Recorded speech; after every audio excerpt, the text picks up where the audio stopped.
Kuku Raadios välja öeldud seisukohad ei pea ühtima Kuku Raadio seisukohtadega. Te kuulate Kuku Raadiot.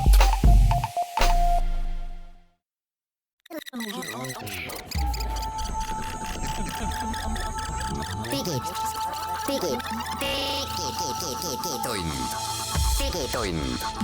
Nutikad lahendused ja digitunni toob sinuni Elisa. 23. detsember on käes ja digitunni aeg. Hans Lugas, Henrik Roonemaa eelviimast korda muide sel aastal digitunni saatega eetris ja täna on tulemas küll enne jõulune, aga siiski uudiseid ja külalisi täis saade, nii et hakkame pihta. Alustame siis sellest, et Facebook ehitab oma uut operatsioonisüsteemi ja me oleme üllatunud, et miks seda veel tõesti vaja on. Leedukal õnnestus Facebookilt ja Googleilt välja petta $120 miljonit. Räägime sellest, kuidas eelkõige siis USA's on väga levinud täiesti legaalne viis iga üksiku inimese jälgimiseks läbi siis äppidesse peidetud väikeste trackerite. Ning kusagilt on internetti pääsenud 267 miljoni kasutaja andmetega Facebooki andmebaas. Ja saate teises pooles räägime natukene kõrgematest väärtustest, arvutimängudest ja selleks on meil külas Jim Mashilevi. Digitund.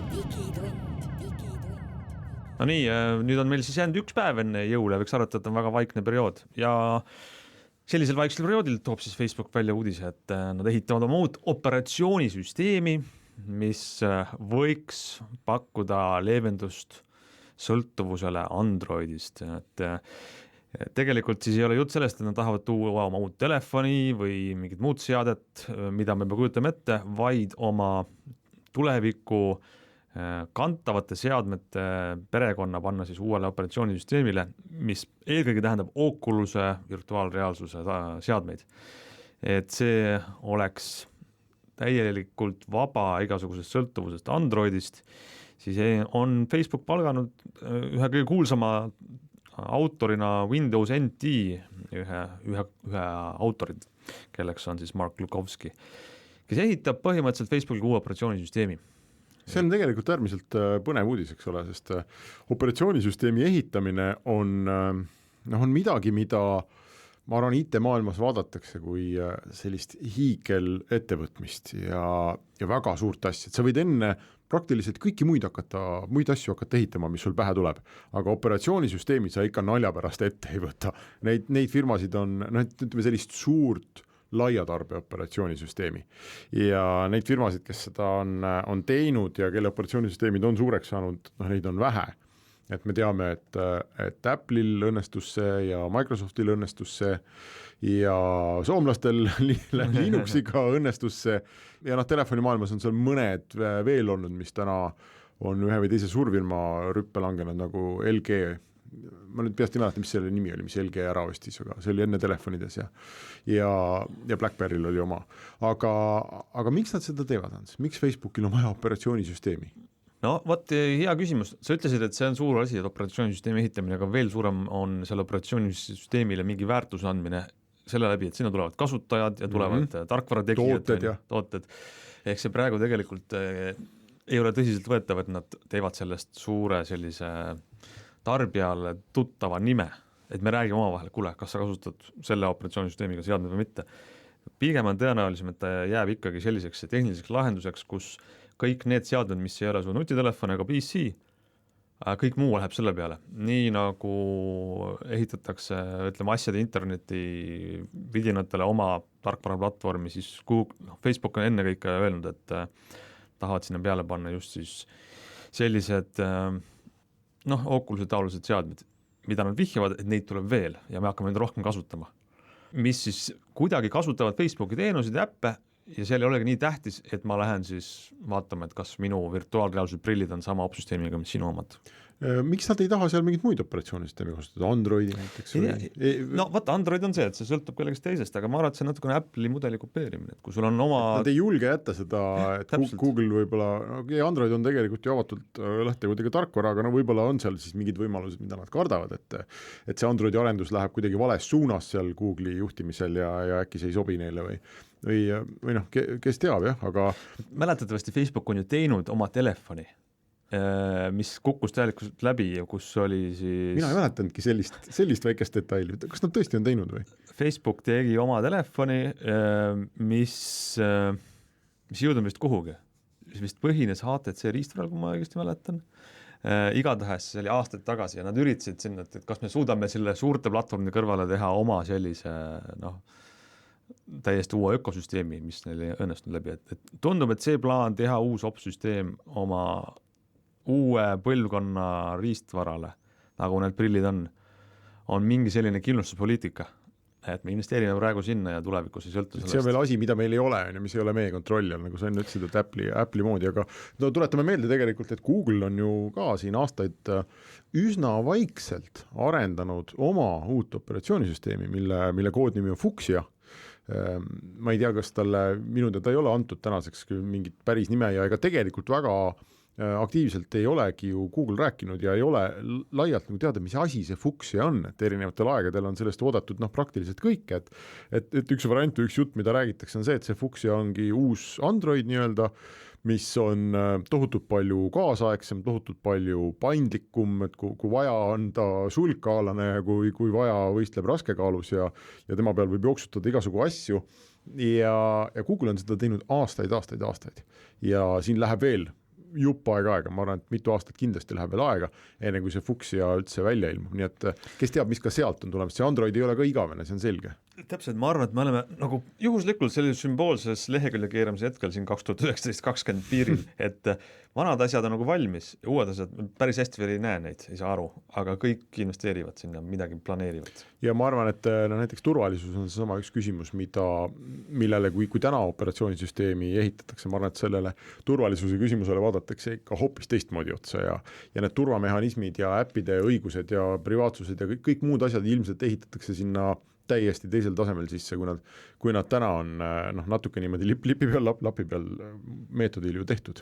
Ja muidugi veel räägitakse veel sellest, et Facebookil on ikkagi väga suur soov nii integreerida kõik teenused kui vähegi võimalik, et oleks võimatu öelda, et näete, et eraldame selle äriüksuse teie põhifirmast ja mis iganes poliitiliste ühiskondade eesmärkidel, vaid nad ütlevad, et see ei saa toimida, tehniliselt kõik ühe koodi põhja peal. Okei, aga ma küsin nüüd su käest, Hans, Facebook, nagu sa ütlesid, et on teinud telefoni, mis mulle endiselt pole veel meelde tulnud, küll aga ma tean, et nad on teinud ju neid nii-öelda nutikodu selliseid seadmeid või oli see ekraaniga portal, kommunikaatori, selline ekraaniga kaameraga Facebooki asi, mille sa paned omale koju ja saad talt kaudu näiteks teha videokõnesid siis oma armsamatega ja kui ja see ilmunud neil ju ammu, see võis olla aastake tagasi ja need hinnangud riistvarale ja selle asja toimimusele olid ju väga head, aga sellest hoolimata see toode on läbi kukkunud sellepärast, et ei ole väga palju inimesi, kes julgeksid Facebooki suguse firma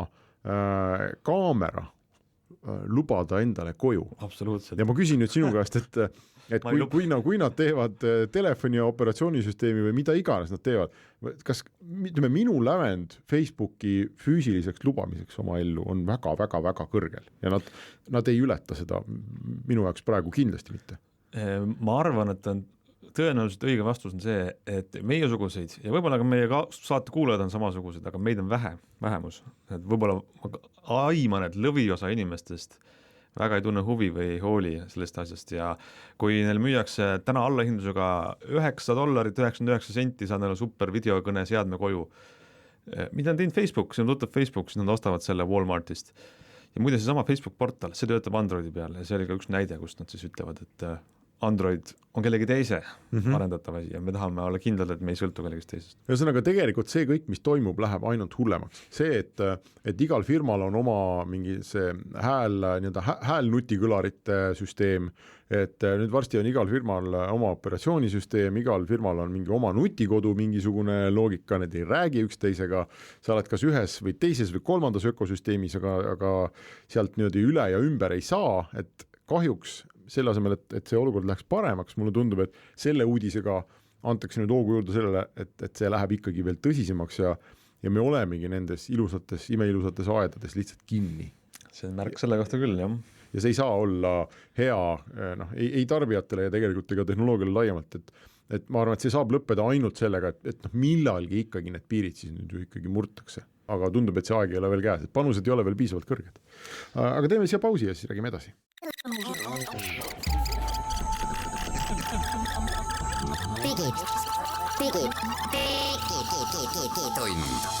Digitund. Nutikad lahendused ja digitunni toob sinuni Elisa.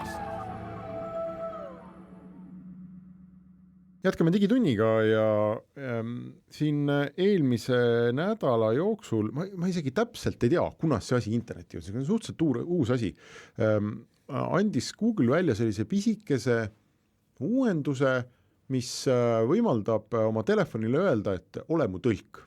Ja see on uskumatult lahe asi, et ma võin teile demonstreerida, mul on käes Androidi telefoni, kui ma ütlen talle näiteks, et tõlkigu Eesti ja Soome.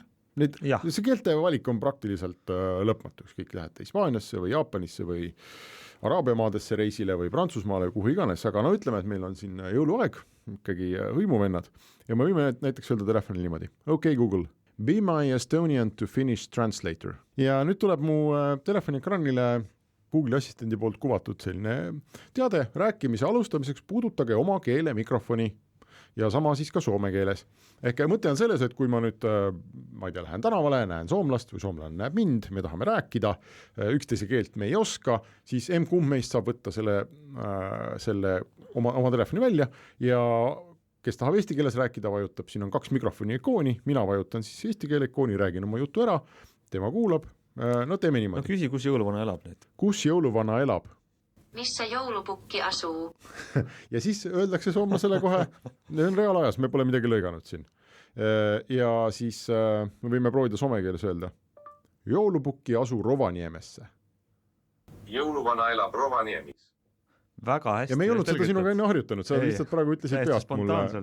Jah, me võime eesti keeles, me võime veel midagi. Kas me mõtleks selle mingi pikema lause näiteks? Kuhu ma pean minema, et leida Tallinnast üks tass väga head kohvi? Minne minun täytyy mennä etsimään hyvää kahvia Tallinnasta? Isegi... Ma nii hästi soomekert ei oska, aga mul tundub, et ta sai täppi. Täitsa hästi sai pihta. Ühesõnaga selline pisike mugavusteenus, kus sa saad oma telefonile öelda, et ole hea, ole mu tõlk ja mingites sotsiaalsetes situatsioonides tõenäoliselt toimib suhteliselt hästi. Kuigi ta saab ka ikkagi valesti aru, nii et ma arvan, et need sellised masintõlke naljad võivad, ärge väga kriitilistes olukordades võib-olla kasutage, aga nii palju, kui ma olen proovinud, hämmastavalt hästi toimib ja nii eesti keele ükskõik mis keelte vahel. Tegelikult kokkuvõtted kasutab olemasolevad teenuseid, Google'i tõlkemootor, siis kõnesüntesaator, kõnetuvastus ja see on eesti keel on seal kõigil küljes. On, aga ma panin tähele, et sa kutsusid selle välja ikkagi ingliskeelse lausega, et okay, Google... Jah, sellepärast, et sellel Google'i hääleassistendil ei ole veel selles mõttes eesti keele tuge, et ma ei saa selle hääleassistendiga eesti keeles suhelda.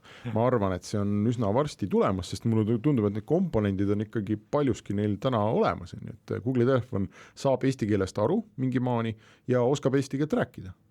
Nii et mulle tundub, et järjekordselt me peame tõdema, et suurfirma Google oma lõputus sellises janus kõiki neid teenuseid üle maailma teha, on teinud eesti keelele IT-ajastul väga suure teene.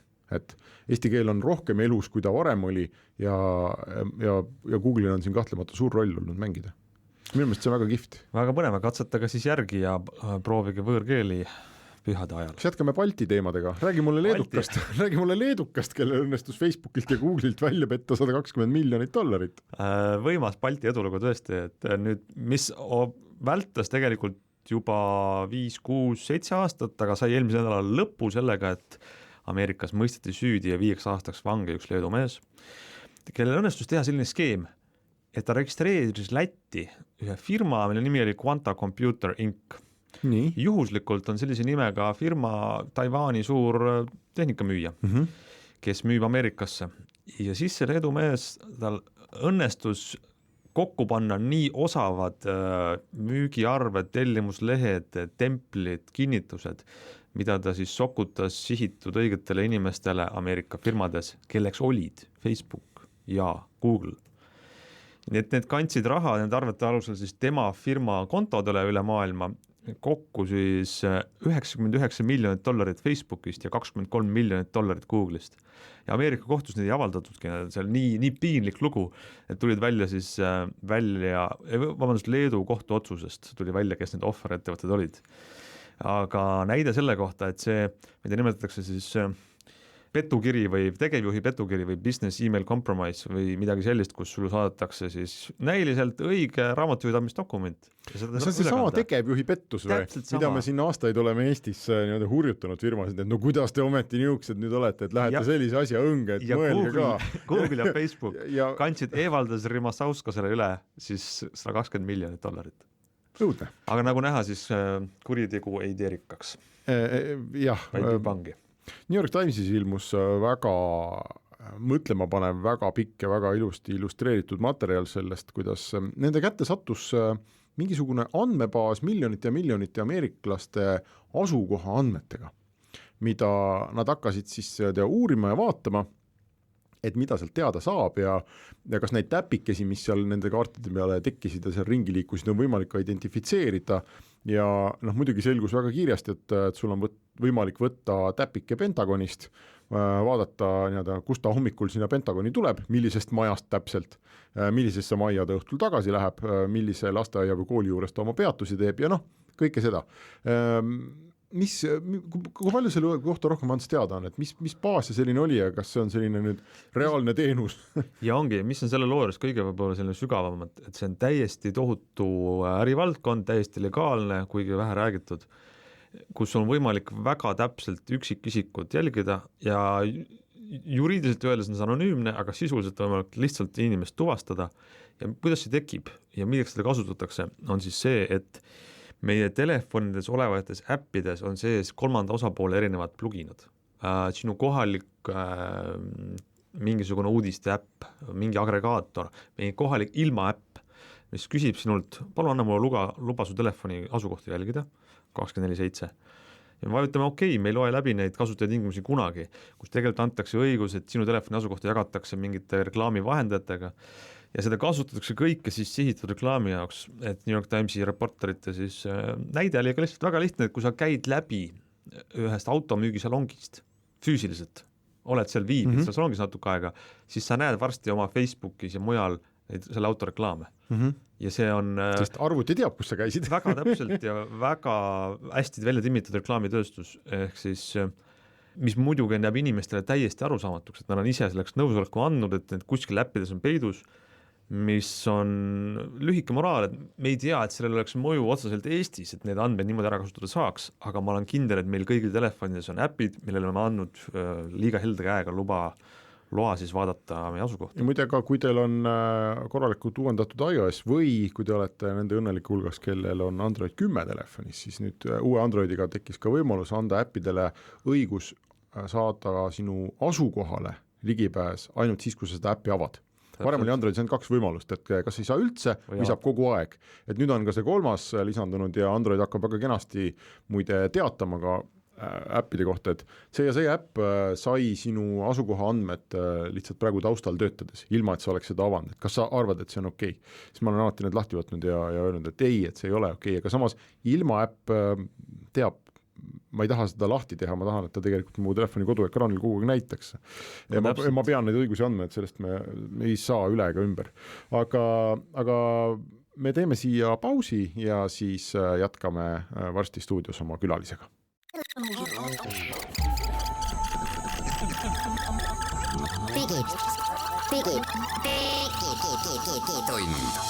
Digitund. Nutikad lahendused ja digitunni toob sinuni Elisa. Ja selle aasta eelviimane digitund läheb nüüd edasi. Meil on saates külas üks inimene, kes seostub järgneva teemaga. Lugesin just ajakirjast Time artiklit. Ma segan vahele, kas sa päriselt lugesid ajakirjast Time või sa lugesid Eesti ajakirjandusest, kes igal pool refereeris ajakirja Time ja ütles, et vot kus on artikkel. Refereering oli kehv, ma lugesin originaalartiklit, mis oli parem. Tõstan sind esile. Väga hea, sest et ajakirjas Time tehti kokkuvõtte möödunud dekaadist ja ka sellest tohutu suurest kultuurivaldkonnast, tehnoloogia kultuurivaldkonnast, mis on arvutimängud. Ja valiti 10 parimat dekaadi mängu, kus on sellised pärlid, mis on nagu meie elu siin planeedil mõjutanud ülipalju, nagu GTA 5. Fortnite, Pokemon Go, Minecraft oli vist ka. Minecraft ja siis veel mõned nimed ja siis Disco Elysium, üks mäng. Ja meil on täna siin stuudios külas Jim Mashilevi, kes on selle mänguga ka otsapidi seotud. Jim, sa olid selle mängu lavastaja. Kas see on õige öelda? Jaa. No, aga see nõuab alati väikest sellist seletust juurde, sest tavaliselt inimesed ei saa aru, mida see tähendab. Jah, räägi, mis see tähendab? Lavastamine, teatris käib lavastamine, aga mis siis mängus lavastasid? Nojah, ma olen suurema osa oma elust ikkagi veetnud teatris, näideldes ja lavastades ja kirjutuslaua taga kirjutades lugusid, näidendeid, romaane, aga Disco Elysiumis oli minu töö ja on ka jätkuvalt lavastada, olla näitlejatele lavastaja, ehk siis suurem osa inimesi maailmas ei mängi arvutimänge, aga suurem osa inimesi maailmas on näinud näiteks mõnda animafilmi ilmselt elu jooksul. Ja seal on ju ka nii, et need joonistatud tegelased räägivad omavahel ja järelikult siis pidi mingil hetkel kuskil stuudios olema kari näitlejaid, kes oma hääled nendele karakteritele andsid ja näitlejad vajavad ka stuudios enda kõrvale režissööri või sellist lavastajat, juhendajat ja Disco Elysiumi puhul mina see olin koos Mikey Goodmaniga. Kas sa räägid, et nagu hääl näitlemise lavastamisest või ka need sellised liikumised ja mingid näoilmed, mis seal mängus on? Ei, selle kehakeele koha pealt tegeles kunstiosakond nagu omapäi. Aga ütleme, ma teen su rolli veel nagu täpsemalt, võtan puust mõnaks ette. Mis juhtuks niisuguse mänguga, kui lavastajad seal ei oleks? Või mis võiks välja kukkuda? Kas igaüks teeks oma asja ja see asi ei kõlaks kokku? See on natuke sarnane küsimus nagu, et mis juhtuks orkestriga, kui dirigent ei ilmuks kohale kontserdile. Et jällegi, kui sellist hüpoteetilist olukorda ette kujutada, siis võib ju mõelda, et mis seal ikka juhtuda saab, et küllap kõik on ju harjutanud. Noot on ees, et lihtsalt teevad ära selle asja, aga seda on nagu raske kirjeldada inimesele, kes ei ole kunagi teatriga või filmiga kokku puutunud. See töö on selline, et inimesel endal on ennast väga raske kõrvalt näha ja inimesel on endal ennast väga raske lavastajana juhendada, sest et ikkagi on vaja näitlejale kõrvale sellist peeglit või sellist partnerit, kes näeb seda kõike kõrvalt ja kes on suuteline näitlejast välja tooma siis parima võimaliku esituse. Sest näitleja ise võib oma peas ette kujutada, et tema esitus on, ma ei tea,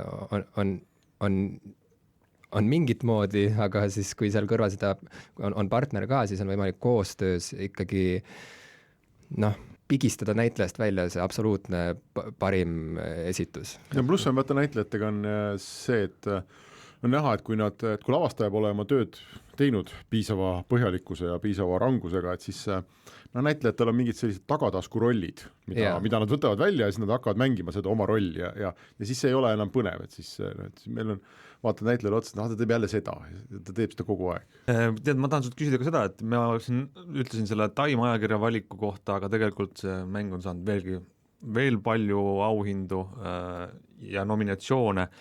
Oli see nagu, kuidas sina seda vaatad sellesse, et milles selle mängu selline edu peitub või üllatus, et miks ta on, me ei saa vist öelda, et ta on nagu finantsiliselt edukas nende teistega, millest me siin võrdleme Pokemon Go ja GTA 5 või? GTA 5 tasemel on ju. Me ei tea aga samas. Selles mõttes me ei tea, jah. Aga kultuuriline mõju vähemalt nende selliste valikute põhjal on väga suur, et miks ta nii edukas on?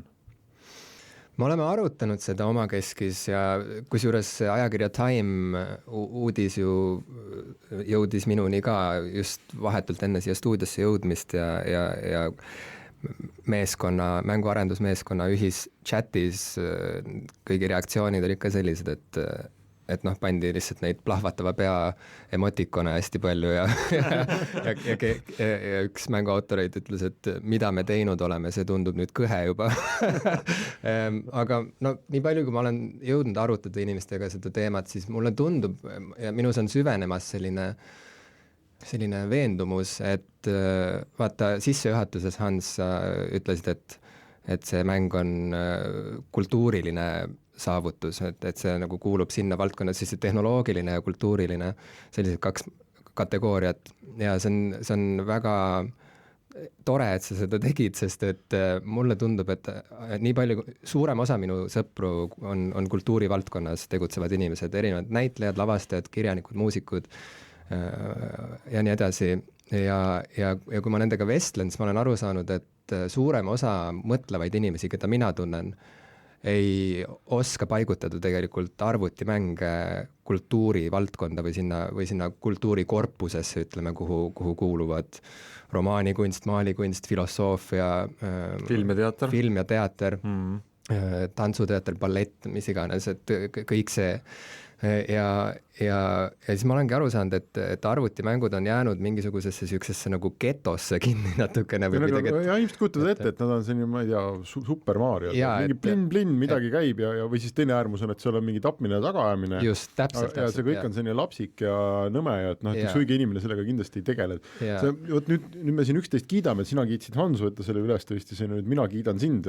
Et sa ka seda sama juttu räägid, sest ma lähen irratsionaalselt, emotsionaalselt ülesköetud inimeseks, kui ma kuulen seda juttu ja sellist suhtumist ja ma näen, et ka haritud nagu targad, mõistlikud inimesed minu ümber ei ole nõus isegi oma pähe võtma seda mõtet, et arvutimäng on kultuur või et arvutimäng võiks olla teos või et sa võiksid sellest saada nagu kultuurilise elamuse nagu, ma ei tea, ooperist või romaanist. Täpselt. Ja see ongi see, mida Disco Elysium on teinud. Disco Elysium on võtnud kuidagi oma kohustuseks põhimõtteliselt näidata, kui suur saab olla üks videomäng tegelikult sellise kultuurilise saavutusena või teosena, mis kuulub kultuurivaldkonda, ehk siis see on mäng, mis kindlasti pakub palju inimestele, kes loevad raamatuid, kes on teadlikud erinevatest filosoofia mõttevooludest, kes huvituvad poliitikast,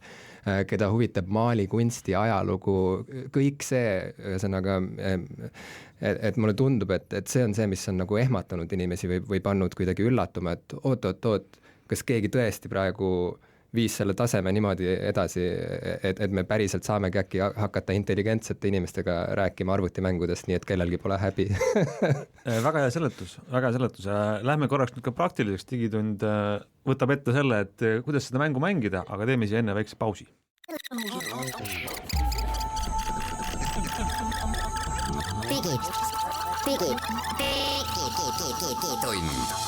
Digitund. Nutikad lahendused ja digitunni toob sinuni Elisa.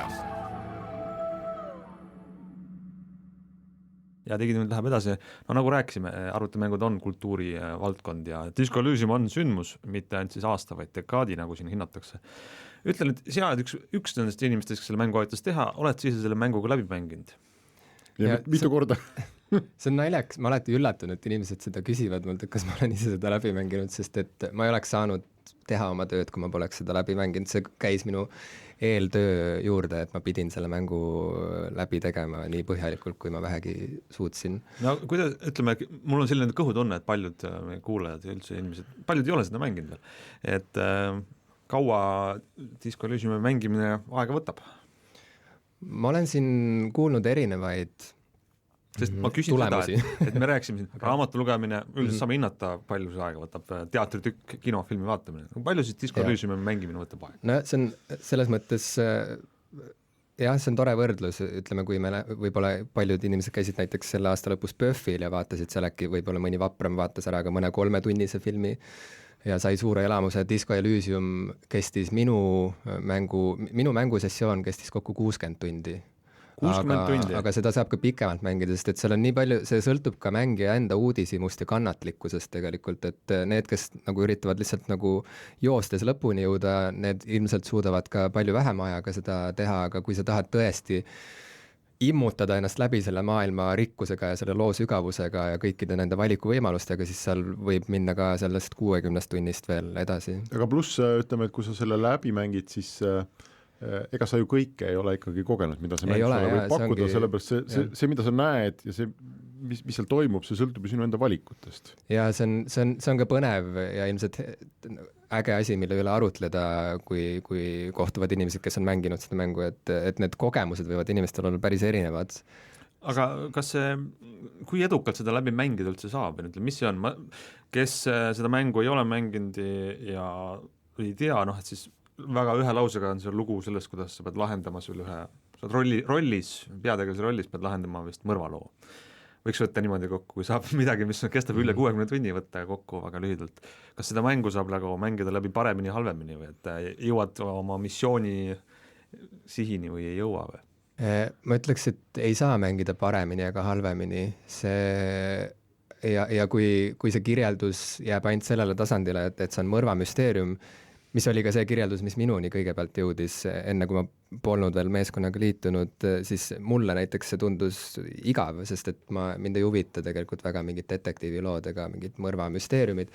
Et see mäng ongi nagu, ta on lihtsalt oluliselt keerulisem kui lihtsalt mõrvamüsteerium tegelikult ja võib-olla see on ka üks asi, mis eristab seda mängu harilikust, ma ei tea, mingist Tetrisest näiteks, kus sa lihtsalt nagu, et kui lõpuks kõik need klotsid kuhjuvad liiga kiirelt ja jõuavad sinna ekraani ülemisse serva, siis mäng on läbi, et seal Disco Elysiumis pigem see suur nauding ja avastamisrõõm tulebki sellest, et mida sa mängijana seal, mis vestlustesse sa satud seal inimestega ja asjadega, ütleme nii. Ja asjadega ja mida sa otsustad nagu öelda kellelegi ja mida see ütleb sinu kohta, sinu kui mängija kohta tegelikult, et seal on väga kummalisi hetki kerkib esile, kus sul võib olla inimesena nagu piinlik isegi mingite valikute pärast, mida sa seal teed, aga see on nii paganama põnev ja naljakas teha neid valikuid et see on selles mõttes, see on siuke, see pakub suurt mõnu mõistusele see mäng ja selles mõttes see ei ole nii nagu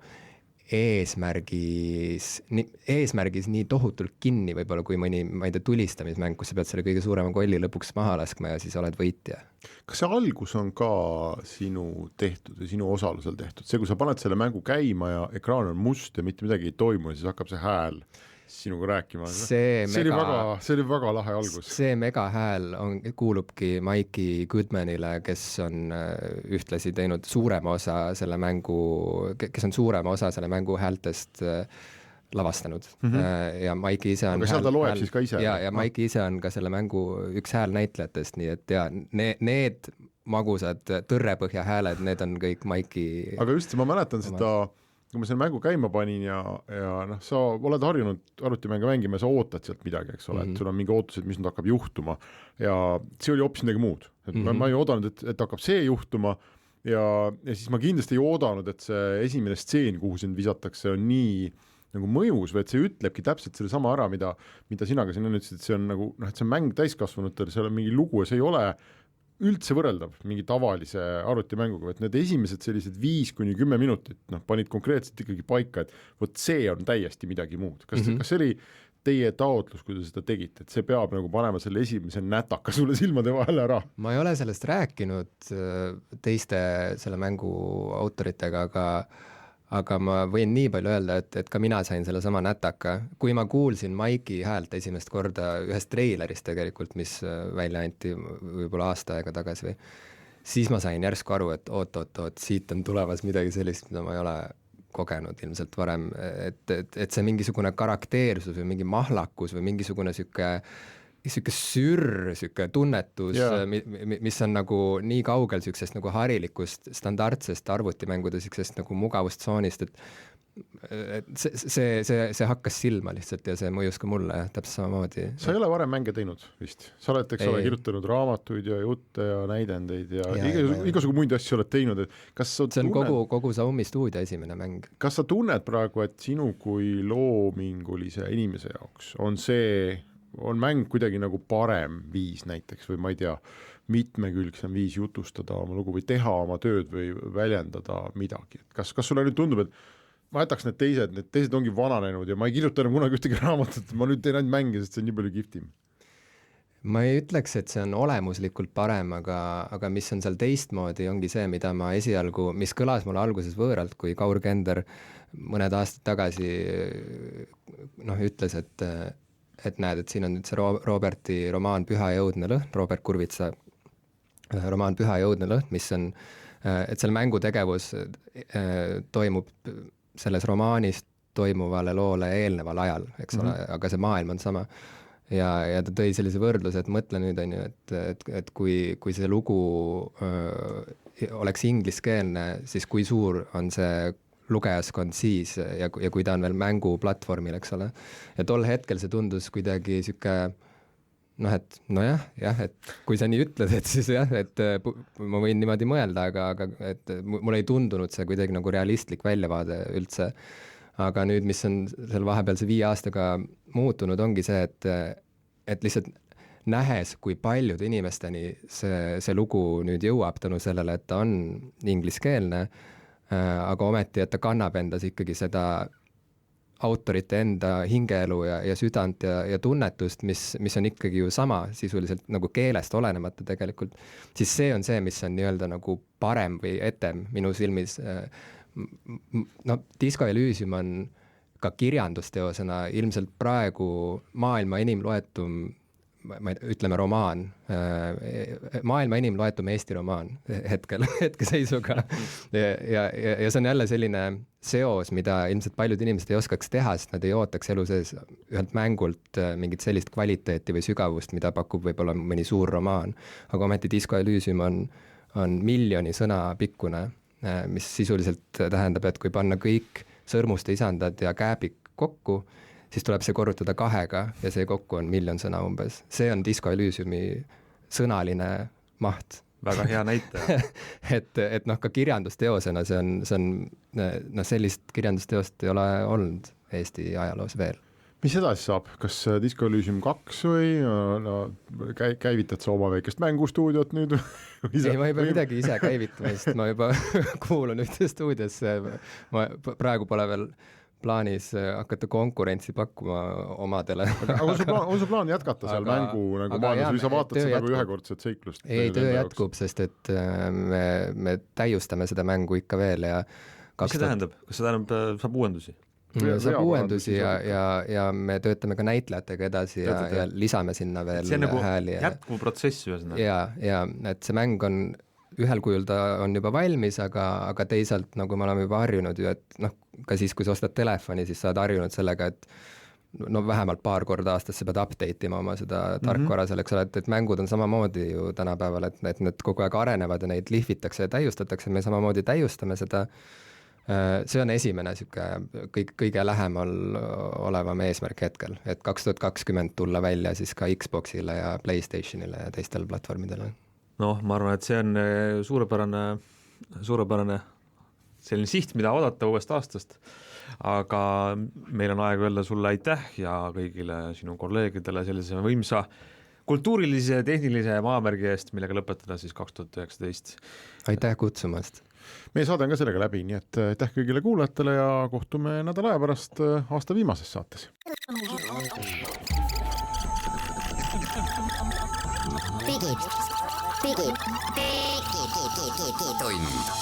Digitund.